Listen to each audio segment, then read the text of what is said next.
Hello, I'm Dr. Basil Constein from the ACU Online Writing Center, and today we're going to be talking about tips and tricks for recording online presentations. In the spirit of the tips that we're going to be giving you today, I am going to gloss over a number of slides that are included in the slide deck for informational purposes, but which, because we have many other videos that will talk about the contents of these slides, how to make an appointment, different writing center services, we will gloss over today in the interest of living out the principles that we are presenting to you. And this is something that you may do when you are distributing a slide deck to include additional slides you don't present on so that there are follow-up resources available. So let's go ahead and look at our learning objectives today. So first off, we're going to be looking at the principles of strong PowerPoint presentations. Then we're going to drill down specifically about the instructions for Leadership 757's Week 1 assignment on emotional intelligence. And then we're going to look at how to integrate these two things, the principles of strong PowerPoint presentations and the specific requirements for this assignment together in planning out your presentation. So let's talk about what are some of the things that make a strong PowerPoint presentation. Well, the first rule of thumb, keep things concise. Use your slides to show key points while also leaving room for you to expand on things verbally. It is generally not a good presentation if you are reading everything on the slides and it's just that. And it's also generally not a good thing if you are trying to write down everything that people are saying. Having a set of bullets that allows people to focus their memory and organize their thoughts about it and is concise enough to copy, that's helpful. If everything was said on the slides, there'd be no need for you to be talking, to put it another way. You also don't want to pack your slides with dense information, so limit the number of words on each screen, err on the side of being more concise, use key phrases, and only include the essential information, by which I mean don't give them things that they don't need. It's perfectly fine to have an explanatory example, but if it's not necessary, maybe give that verbally and don't write it down. It also helps to leave some white space. Notice that there's a whole line plus a little change between each of these lines of text here on this slide now. It makes it easier to read for the same reason that large print books aren't just making the print larger, but they're also double spacing things so that it's easier for the eye to make out the text and read quickly. You also want to keep things focused. What do I mean by that? Well, don't spend unnecessary time on long introductions. If we go back to my introductory slide, you'll recall that I gave my name, the organizations, we were talking about it, and that was it.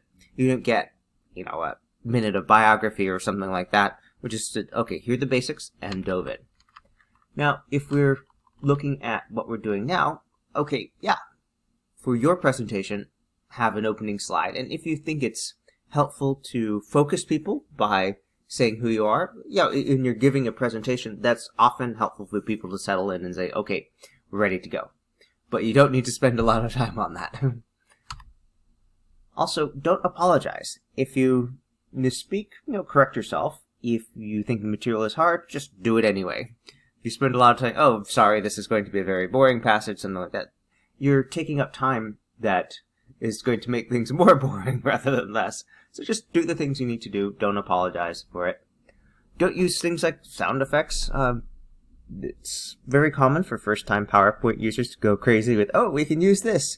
Crowd cheers. Little bleeps when the PowerPoint presentation moves. Well, those get very tiring quickly, so use them in moderation, if at all. Also, don't use images or material that's not integral to your presentation. There's lots of images, stock photos, clip arts, things like that are available, but don't put a picture of a baby otter there unless it's actually relevant to your content. It's otherwise just going to take up time and distract people from the things they are supposed to be focusing on. Which brings us to the next point, which is don't go on forever. You have a presentation to do. You're taking people away from their generally busy lives, so use their time valuably. Know when to quit. Alright, now if we continue through here, the next main point is to practice a simplicity, a visual elegance through simplicity. Don't use superfluous images, as we mentioned earlier. Limit the variety of things. If every point is a different color, that gets distracting. If you have lots of different font sizes going on, and keep in mind that already looking at this, the heading, visual elegance through simplicity, that is a larger font size than the rest of the text. You generally want to keep things consistent, both because it does actually improve the readability, and also because otherwise it's visually distracting. Same thing with animations and having text formatting. Having selective italicization and bold is good, but if you have a sentence that has underlining, bolding, and italics, that's a bit much. It's calling attention to itself, and if something does that, it's probably going to be more distracting than helpful. You also want to use the visual layout possibilities of a slide, and this is easier to do than if you're trying to write this out in a paper often, but because people are just looking at the slide, and so it's very easy to see the left-right relationships without focusing on other things like page margins and whatnot. So you have this thing that is wider, so use some of that width. So if you are indenting things and you show that, oh, here's a relationship between things. Now look at these last two bullet points. We have, for example, explanatory examples should be indented underneath the thing that they're explaining, versus, e.g., indent explanatory examples. So we can go through and we can cross things out here and say, okay, yeah, for example, we don't need to use those two written out words. We can use the abbreviation E period, G period, comma. And in fact, the bullet before that, we can reduce that to show connections rather than make connections more clear. So that's 2 words versus 4. Explanatory examples should be underneath the thing that they were explaining. We can do that much more concisely, e.g. indent explanatory examples. So that is an example of how you might go through and audit your text to see what do you really need to say. So now let's go ahead and look at the sample assignments. Again, this is coming from Leadership 757. This is the Change and Resilience course, and it is the very first assignment. So we see we have the background or preamble. After leading an organization for 4 decades, you retired only to become the world's leading positive leadership consultant. You've been hired by your local Chamber of Commerce to give a workshop to local business leaders on emotional intelligence. Okay. Now this is a rare instance where we will be reading the slide text because we're talking about interpreting the instructions. But it should be a rarer thing in your presentation. You will create presentation slides and make a screencast with Studio or another screencasting software. Your presentation should be 12 to 18 minutes in length. You are not required to show yourself in the video. You simply need to audio narrate your presentation. And I would say for this, don't bother with video. You will be able to focus more on what you're doing if you're not worrying about your appearance, where you are in relation to the camera, and other things like that. And in many cases, the video is more distracting than helpful. So, the specifications, create 10 to 20 presentation slides. This is something that aligns with that guideline for 12 to 18 minutes in length. If you have fewer than 10 slides, either your information is going to be too densely packed or you're not going to have enough content for that. If you go more than 20, you're almost certainly going to need more than 18 minutes, and your audience will just be distracted by the changing slides rather than helped by that. Alright, so there's some specific points that you're supposed to cover here.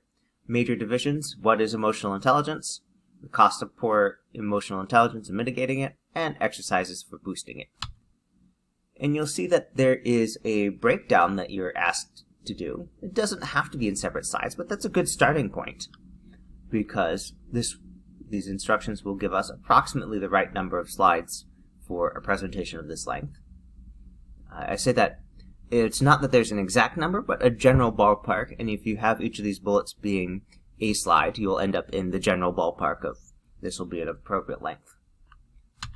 We have part 2, the cost of poor EI and mitigating it, explaining what you're talking about, give an example to help people understand that, explain the example, and describe the feedback that you give. Okay. And list 5 strategies. If you give each of those strategies a separate slide, again, you're going to end up right in the ballpark length for a presentation of this length.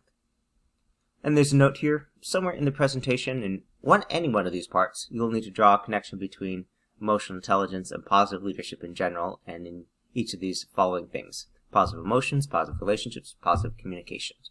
So that's probably going to get you an extra 4 slides in there, 1 on each: positive emotions, relationships, and communication, plus the intro slide for that. And we have some additional notes. Be sure to submit your presentation slides, your notes pages or speaker notes. So that's anything that you put as instructions for yourself about what you would read or what might be shared with people who are getting a copy of the slide deck. And then you'd be recording your video in MP4 format. You have a variety of different software that you can use. Canvas Studio, you see the instructions earlier. You're given the option of using other screencasting software. The point is it must be deliverable as a video, as well as the whatever format the original presentation slides and notes will be presented to people. Could be PowerPoint, could be Keynote, could be PDF. And we have the rubric here. And if we look at this, we see that we have more points being allocated to Part 2, so that suggests it should be a little bit longer than Parts 1 or 3. And that there are 3 points, as much as Part 1 or Part 3, to drawing that connection. So that should be a substantial section. With that many points here, that suggests that that should be at least as long as the core of Part 1 or Part 3. If you look at Part 1, it has these 4 bullets, which each probably going to get a slide. And Part 3, 5 strategies, each of which is again probably going to get a slide. So that suggests that having, again, an intro slide for discussing that connection between emotional intelligence and positive leadership, and then 1 on each of those items: positive emotions, relationships, and communication. That would be 4 or 5 slides, depending on how long you take for that connection. That would be roughly equivalent length to what's laid out for Part 1 or Part 3.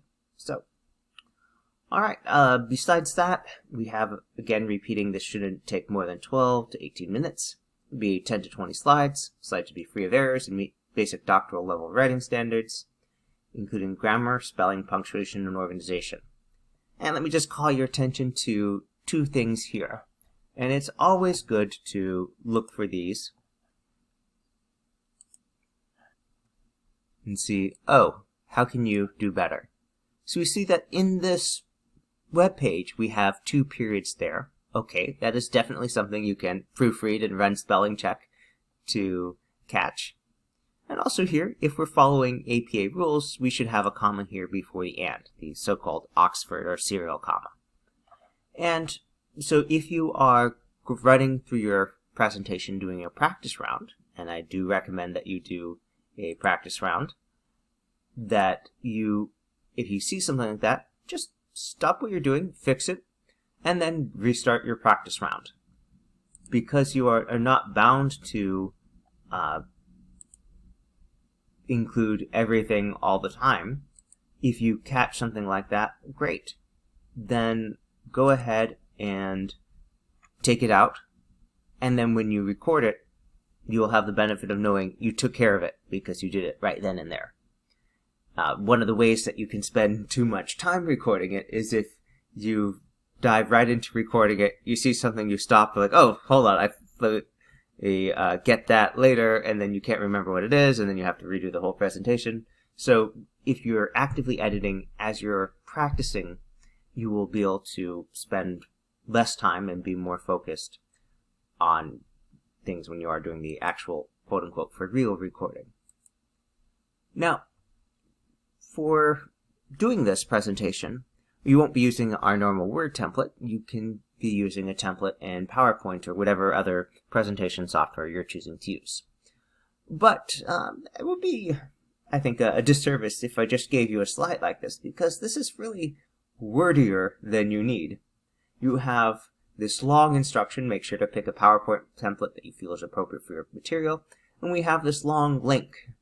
And yes, you can click on the link if you have a PDF or the slide deck. But if you don't, this is really way too long to want to be transcribing by hand, and all that alphanumeric stuff after with a template is just going to invite mistakes. So what should you do? Well, it's too wordy, so let's go ahead and look at things that we can cross off to focus on our message. And that includes saying, okay, that link is very long, and so let's go ahead and use a URL shortener. A URL shortener is a website that, generally for free, will let you take a link like that and have a much shorter link, something you could tell people verbally that is easy for them to type in. And so we go from this to condensing it to pick an appropriate PowerPoint template and then a link that you can just click on it. And if you say, oh, tinyurl.com/ACU-PPT, as in PowerPoint, then anyone can type that in very quickly. Now, let's go ahead and let's pop open PowerPoint and let's talk about how to do some of these things. So I'm going to back up here to the assignment instructions.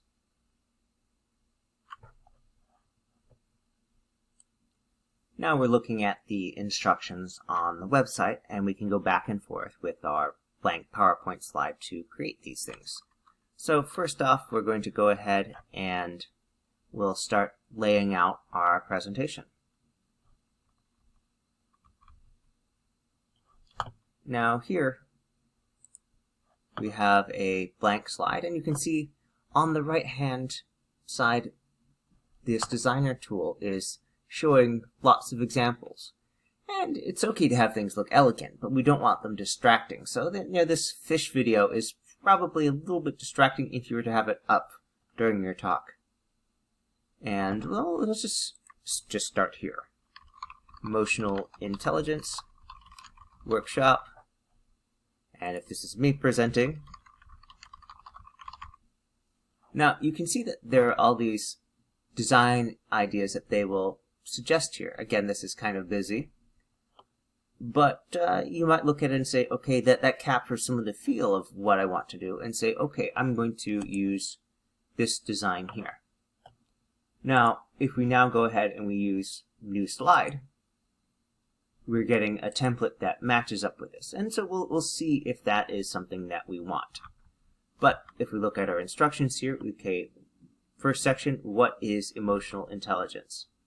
Now, if we look here on the new slide button here, we have a different set of varieties which are determined by the template here. So let's add a section header slide here.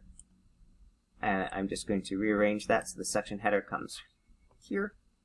And we'll have what is emotional intelligence. Now you don't need to have a subtitle here, but let's go ahead and see what happens if we just start filling things in. And right now we're not looking to do all the content. We're looking to lay out the instructions. Why does it matter for leaders? And I can just keep going and creating new slides.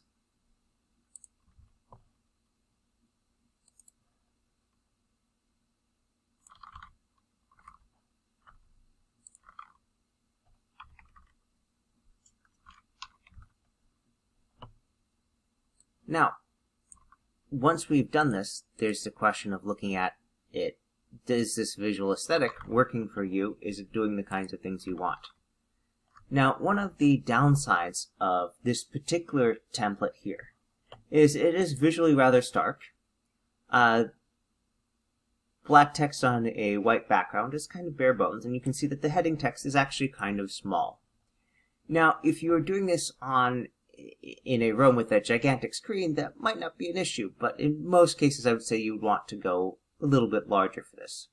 So if we look at the design here, so we go to the Design tab here. You can see that there are different variations. You can select different templates that will show your design in different ways. So we could, for example, pick this template here. And you see, okay, that is larger. On this particular slide here, we can no longer see the text here, so you might want to go ahead and change something there. And so, okay, right, we're having some of that aspect, but this is now more readable. Okay. Now you wouldn't want to have just these blank slides. Give us some bullets in support of that. But for laying out this, we have, okay, what is emotional intelligence? And then we have 4 slides on that. Okay, great. And if we go ahead and follow this principle with these next slides, just going to create some things there.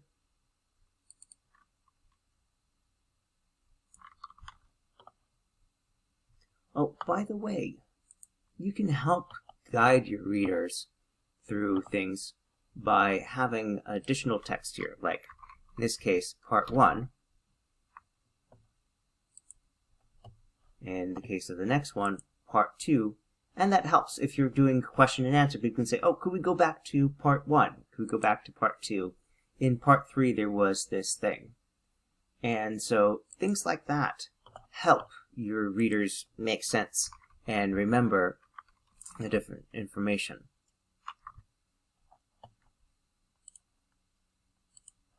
Alright, so let's go ahead and create a bunch more slides. If we go back and look at the instructions, okay, do we need this whole question, what is the cost of poor EI? Or could we just say the cost of poor EI? I would argue that. Let's distill things down. And so for this one, you could just say, oh, the cost of poor EI, a case study. Or whatever you want to call it.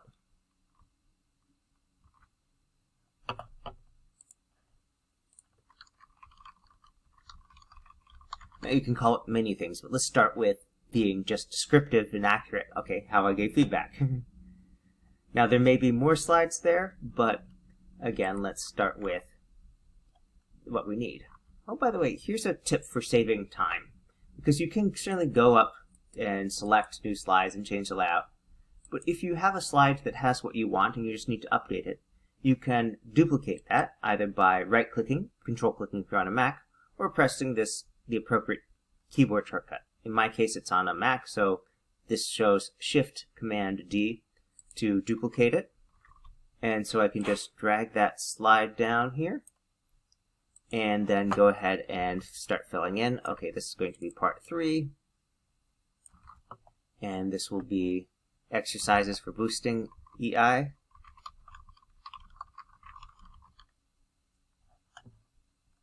And then I start filling things in again, 1 per slide. Sorry, 1 strategy per slide. Now, as you go about doing this, make sure you do not forget this item here about drawing a connection between EI and positive leadership. Don't know where you will choose to put those. There are a number of different places. You could choose to do that in part 1 when you're introducing things. You could use it as part of your applied case study or example, or you could do it as a way of grounding the strategies and add it at the end of part 3. Whatever you do, make sure that you lay out those slides and that you are staying on topic. So there are lots of places where these could expand and go into a whole presentation in their own right. But remember, our parameters include giving a 12 to 18 minute presentation with a hard max here of 20 presentation slides. Now, as you can see, we haven't finished laying things out, but if we're going to do 1 slide for each of these, we're at 16 slides right now. So if you're going to go ahead and add 4 more slides for this note here about making these connections, you'll end up right at 20. I'd say that's a good max because, again, we only have a maximum of 18 minutes to do. And that will be a nice focused presentation and it'll help you spend the time you need, but not time that you don't need to put in onto this presentation. So, when that's all wrapped up, just go ahead and bring out that rubric. Make sure you read through and make sure you've addressed everything in the prompts, that you have done your courtesy spell check and grammar check to make sure that you've done your due diligence, read through everything, record, and submit. Now, I hope that this has been helpful in showing you some of the principles of PowerPoint presentations today. These are applicable no matter what presentation software you're using, so please don't feel that you can't use these if you're using Keynote, say. If you have any questions, you're more than welcome to email us at onlinewritingcenter@acu.edu. Go to our website or my.acu.edu and select under Resources Online Writing Center to schedule appointments, and you can find templates, other webinar recordings, and many other resources on the Online Writing Center website. And with that, have a great rest of your day.